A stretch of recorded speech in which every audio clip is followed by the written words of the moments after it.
Excel techno school, Guruvayanakere, Venur. Admission open now. ನಿಮಗೆಲ್ಲ ಗೊತ್ತಿದ್ದಂತೆ ಮೊನ್ನೆ ಶುಕ್ರವಾರ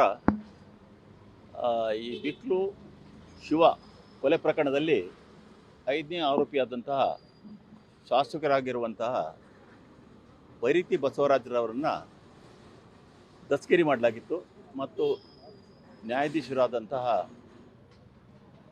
ಶ್ರೀಯುತ KN ಶಿವಕುಮಾರ್ ಅವರ ಸಮಕ್ಷಮ ಅವರ ನ್ಯಾಯಾಲಯದಲ್ಲಿ ಹಾಜರುಪಡಿಸಲಾಗಿತ್ತು.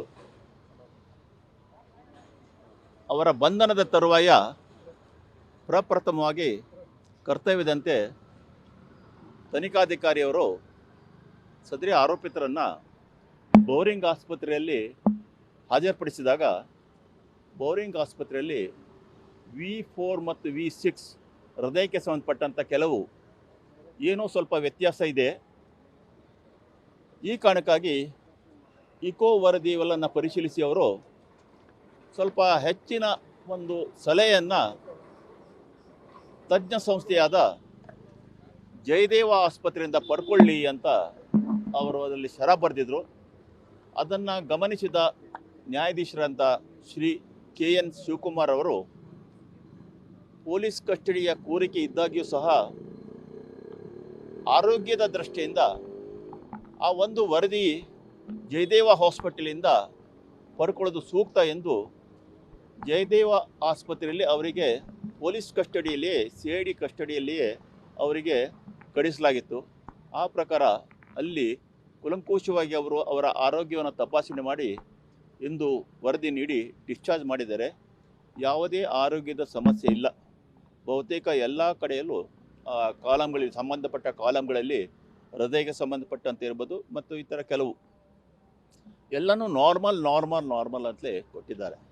ಈ ಹಿನ್ನೆಲೆಯಲ್ಲಿ ಇಂದು ಈಗ ಮತ್ತು ಪುನಃ ನ್ಯಾಯಾಧೀಶರಾದಂಥ ಶ್ರೀ KN ಶಿವಕುಮಾರ್ ಸಮಕ್ಷ ಹಾಜರುಪಡಿಸಿದಾಗ ಅವರ ಗೃಹ ಕಚೇರಿಯಲ್ಲಿ ಅದನ್ನೆಲ್ಲ ಪರಿಶೀಲಿಸಿ ಕೂಲಂಕುಷವಾಗಿ ಪರಿಶೀಲಿಸಿ ಆರೋಪಿ ವಕೀಲರಾದಂಥ ಶ್ರೀಯುತ ಹೇಮಂತ್ ಕುಮಾರ್ ಅವರ ತೀವ್ರವಾದ ಆಕ್ಷೇಪಣೆ ಇದ್ದಾಗ್ಯೂ ಮಾನ್ಯ ನ್ಯಾಯಾಲಯ ಈ ಮೊದಲು ಅಂದರೆ ದಿನಾಂಕ 10ರಂದು ನಮ್ಮ ಕರ್ನಾಟಕ ಉಚ್ಚ ನ್ಯಾಯಾಲಯ ನೀಡಿದ ತೀರ್ಪನ್ನು ಪರಿಶೀಲಿಸಿ ಕಸ್ಟೋಡಿಯಲ್ ಇಂಟ್ರಿಗೇಷನ್ ಕೊಡಲಿಕ್ಕೆ ಬೇಕಾಗತ್ತೆ. ಮತ್ತು ಹಿಂದೆ ಏನಾದರೂ ತನಿಖೆ ಮಾಡಿದರೂ ಸಹ ಈ ಕಸ್ಟೋಡಿಯಲ್ ಇಂಟ್ರಿಗೇಷನಲ್ಲಿ ಕೊಡಬೇಕು ಎಂಬ ಒಂದು ನಿರ್ಧಾರಕ್ಕೆ ಬಂದು ಎಷ್ಟು ದಿನಗಳವರೆಗೆ ಕೊಡಬೇಕೆಂಬುದೊಂದು ಪ್ರಶ್ನೆ ಬಂದಾಗ 4 ದಿನಗಳ ಮಟ್ಟಿಗೆ ಅಂತ ಹೇಳಿದ್ರು. ಆಮೇಲೆ ಪ್ರಕರಣವನ್ನು ಗಮನಿಸಿ ದಿನಾಂಕ 21/2/2026 ಶನಿವಾರದವರೆಗೆ 1 ಗಂಟೆಯವರೆಗೆ ಆರೋಪಿ ಬಸವರಾಜರವರನ್ನು CID ಕಸ್ಟಡಿಗೆ ನೀಡಲಾಗಿದೆ. ಈಗ ತನಿಖೆಯನ್ನು ಒಂದು ಆದಷ್ಟು ಶೀಘ್ರವಾಗಿ ಮುಕ್ತಾಯಗೊಳಿಸಬೇಕಾಗಿದೆ. ಇನ್ನು ಆರೋಪಿ ಪರ ವಕೀಲರವರು ಅವರಿಗೆ ಊಟದ ವಿಷಯದಲ್ಲಿ ಸ್ವಲ್ಪ ಅವರ ಕೇಳಿಕೆಯಂತೆ ಕೊಡಬೇಕು ಎಂಬ ವಾದವನ್ನು ಮಂಡಿಸಿದರು.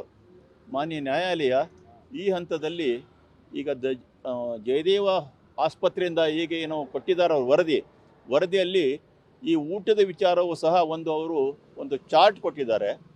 ಆ ಪ್ರಕಾರ ಕೊಡಿ ಮತ್ತು ವಿಶೇಷವಾಗಿ ಅವರಿಗೆ ಇನ್ನು ಮನೆ ಊಟನೋ ಅಥವಾ ಇನ್ನು ವಿಶಿಷ್ಟವಾದ ಊಟವೇ ಬೇಕಂತ ಹೇಳಿದಲ್ಲಿ ಅಗತ್ಯ ಇದ್ದಲ್ಲಿ ಅದು ನ್ಯಾಯಾಲಯದಲ್ಲಿ ನೀವು ಅರ್ಜಿ ಸಲ್ಲಿಸಬೇಕಾಗುತ್ತದೆ ಅಂತ ಹೇಳಿದಾಗ ಅವರ ಇವತ್ತೇ ಗೃಹ ಕಚೇರಿಯಲ್ಲಿ ಅವರಿಗೆ ಊಟದ ವ್ಯವಸ್ಥೆ ಬಗ್ಗೆ ಊಟದ ವ್ಯವಸ್ಥೆ ಬಗ್ಗೆ ಅವರ ಕೋರಿಕೆಯಂತೆ ಸೂಕ್ತ ವ್ಯವಸ್ಥೆ ಬಗ್ಗೆ ಅರ್ಜಿ ಸಲ್ಲಿಸಿದ್ದಾರೆ.